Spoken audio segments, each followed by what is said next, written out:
భారత క్రికెట్ చరిత్రలో మరో కీలక అధ్యాయానికి తెరపడింది.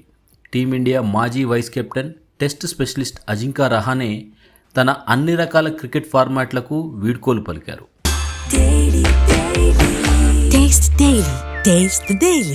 సోషల్ మీడియాలో ఎమోషనల్ వీడియోను పంచుకున్న రహానే, ప్రతి ఆరంభానికి ఒక ముగింపు ఉంటుంది. ఇప్పుడు నా కెరీర్లో కూడా మరో అడుగు ముందుకు వేయాల్సిన సమయం ఏర్పడింది అంటూ తన రిటైర్మెంట్ను ప్రకటించారు. 2021లో అంతర్జాతీయ క్రికెట్ అరంగేట్రం చేసిన రహానే భారత జట్టు తరపున 85 టెస్టులు, 90 వన్డేలు, అనేక టీ20లు ఆడారు. టెస్ట్ క్రికెట్లో 5077 పరుగులు, 12 సెంచరీలు నమోదు చేసి విదేశీ పిచ్లపైన భారత్కు ఎన్నో చిరస్మరణీయ విజయాలు అందించారు.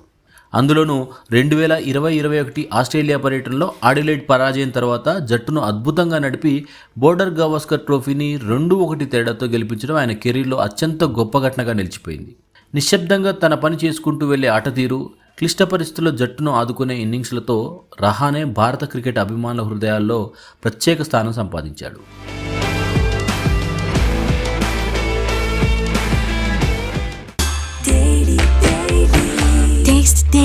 Taste the Daily.